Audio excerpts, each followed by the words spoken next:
Edwin വൈബ്സിൻ്റെ ഇന്നത്തെ പുതിയ വീഡിയോയിലേക്ക് എൻ്റെ എല്ലാ കൂട്ടുകാർക്കും സ്വാഗതം. അപ്പം നമ്മൾ ഈ ഗ്രാമപ്രദേശങ്ങളിൽ കഴിയുമ്പോൾ എന്ത് സുഖമല്ലേ എന്നാന്ന് പറയട്ടെ. പലപ്പോഴും ആഗ്രഹിച്ചിട്ടുമുണ്ട്, ആലോചിച്ചിട്ടുണ്ട്.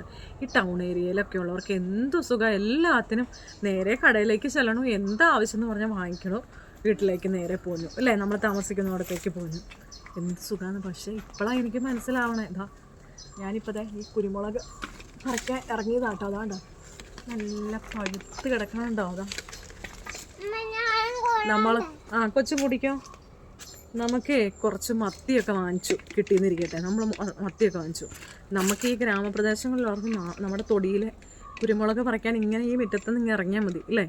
പക്ഷെ അവർക്കങ്ങനെ പറ്റുമോ? ഇല്ല. അവർ കടയിൽ പോയി ഉണങ്ങിയ കുരുമുളക് വാങ്ങിയാണ്, എല്ലാ പൊടിയും വാങ്ങിച്ചാണ് അവരുപയോഗിക്കുന്നത് അല്ലേ. നമുക്ക് മാത്രമേ ഈ ഭാഗ്യമുള്ളൂ. ഇപ്പോഴാണ് ഇങ്ങനെയുള്ള കാര്യങ്ങളെല്ലാം എനിക്ക് മനസ്സിലാവണം കേട്ടോ. അപ്പോൾ അങ്ങനെ ഒത്തിരി ഞാൻ ആഗ്രഹിച്ചിട്ടുണ്ടായിരുന്നേ. ഒത്തിരി ആഗ്രഹിച്ചിട്ടല്ല, ഒത്തിരി അവർക്ക് എന്ത് സുഖമാണെന്ന് ഞാൻ കരുതിയിട്ടുണ്ടായിരുന്നു. പക്ഷെ ഇപ്പോഴല്ലേ അവർക്കുടെ സുഖം എന്താണെന്ന് മനസ്സിലാവണേ. പിന്നെ ഉണ്ടല്ലോ, നമുക്കിപ്പോൾ ഒന്ന് വിശന്നു, നമ്മുടെ തൊടിയിലേക്ക് ഇറങ്ങിയ കപ്പയോ കാച്ചിലോ ചേനയോ ചേമ്പോ എന്തും ഉണ്ടല്ലേ. പക്ഷെ അവർക്ക് സാധിക്കുമോ? ഇല്ല. അപ്പോൾ എനിക്കിപ്പോൾ മനസ്സിലായിട്ടോ, ടൗൺ ഏരിയയിൽ താമസിക്കുമല്ല, നമ്മളെ പോലെ ഇങ്ങനെ ഗ്രാമപ്രദേശങ്ങളിൽ താമസിക്കുക ഏറ്റവും നല്ലതാണ്. ശുദ്ധവായു ശ്വസിക്കാനും അതുപോലെ പ്രകൃതി രമണീയതയും അങ്ങനെ ഓരോ കാര്യങ്ങൾക്കും ഇതാ നല്ലതെന്ന് എനിക്കിപ്പോൾ മനസ്സിലായേ. ഇത് നമ്മുടെ കൊടിയിലെ ഒരു ചെറിയ കൊടിയാട്ടോ, ബാക്കിയുള്ള കൊടിയിലേക്ക് എന്നെ ഇറക്കില്ല. ഇതാണ് നമ്മുടെ അധികാരപരിധിയിൽപ്പെട്ടത് കേട്ടോ. അപ്പോൾ ഇതിന് മാത്രമേ എനിക്ക് അവകാശമുള്ളൂ. അപ്പോൾ ഇതൊന്ന് പറിച്ചാൽ നമുക്ക് ചുക്കും കുരുമുളകും തിളപ്പിക്കാനോ കറിയിലിടാനോ അങ്ങനെ എന്തിനു വേണമെങ്കിലും എൻ്റെ ഇഷ്ടം അനുസരിച്ച് ഇത് ഉപയോഗിക്കാം. പൊടിച്ചേ ബാക്കിയുള്ള കൊടിയിലേക്ക് തന്നെ കയറ്റ് പോലും ഇല്ല കേട്ടോ. നമുക്ക് അത്യാവശ്യത്തിനുണ്ട്. ഇവിടത്തെ അപ്പുറം മിറ്റത്തേയും കൂടെ കുടുംബത്തേക്കും ഉണ്ട്. കണ്ട എല്ലാം പഴുത്ത് കിടക്കണുണ്ട്. അതെ ഇവിടെ ഒരു കുഞ്ഞു സാധനം എന്താ, അതെന്താ പറിക്കണേ? എത്തുമില്ലടാ പൊന്നിന്, എത്തുവോ?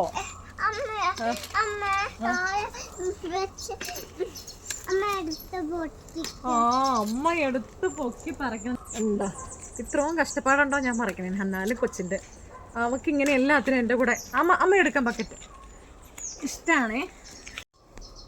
തരുതരുതരുതരുതരുതരുതരുതരുതരുതരുന്ന് പറിക്കണോ. എന്നാലും കൊച്ചിൻ്റെ ഇഷ്ടമല്ലേ അവൾക്ക് ഇങ്ങനെ എല്ലാം. അത് പറിക്കണ്ട, അത് ഉണങ്ങി, അത് നമുക്ക് പിന്നെ പറിച്ചെടുക്കാം കേട്ടോ, പിടിക്കണ്ട. ഇനി അമ്മ പറിച്ചാലോ? അത് അവിടെ നിന്ന് പറിക്കുന്നത്, അവിടെ നിന്ന് പൊടി വലിച്ചു കടിക്കല്ലേ മോനെ. ഉപകാരം ചെയ്യാൻ പോയിട്ട് ഉപദ്രവമാവുമോ? ഇതൊക്കെ പറക്കും ഉണ്ടോ. എൻ്റെ ഒരു കഷ്ടപ്പാട് നോക്കണേ. ഇതിനെ പിടിച്ചെന്നാലും പൊന്നിന് ഇങ്ങനെയുള്ള കാര്യങ്ങളൊക്കെ ഭയങ്കര ഇഷ്ടമാണ് കേട്ടോ. എൻ്റെ കൂടെ എല്ലാത്തിനും കൂടുതലും ഇഷ്ടമാണ്. അപ്പോൾ എത്തില്ലെങ്കിൽ നമ്മളൊരു അഡ്ജസ്റ്റ്മെൻറ്റിനൊക്കെ തയ്യാറാവണമല്ലോ.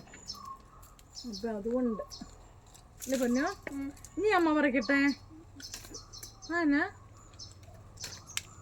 ഇനി മേളിൽ നിന്ന് അമ്മ പറിക്കാം. ഇനി നിൽക്ക, ഇനി അപ്പുറം മിറ്റത്തുനിന്ന് അമ്മ പറപ്പിക്കാം. എന്നാ അപ്പുറം മിറ്റത്ത് അമ്മേനെ പറപ്പിക്കാം കേട്ടോ. കൊച്ചു കൊട്ട കാണിച്ചേ, അല്ല പാത്രം കാണിച്ചേ.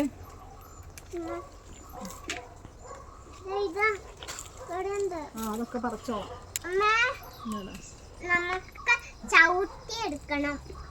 മെതിച്ചെടുക്കണം അല്ലേ, ചവിട്ടി മെതിക്കണം. കറുത്ത പൊന്നു കണ്ടോ, ഇത് പലരും നമുക്ക് ഇങ്ങനെ ഇത് എപ്പോഴും കണ്ട് പരിചയമാണെന്ന് കരുതിയേ. ഇത് കാണാത്ത ഇഷ്ടംമാതിരി പേരുണ്ട്. ഇത് നമ്മുടെ കറുത്ത പൊന്നു കേട്ടോ. ഇവിടെ ചാടി പോന്നിട്ടുണ്ട്.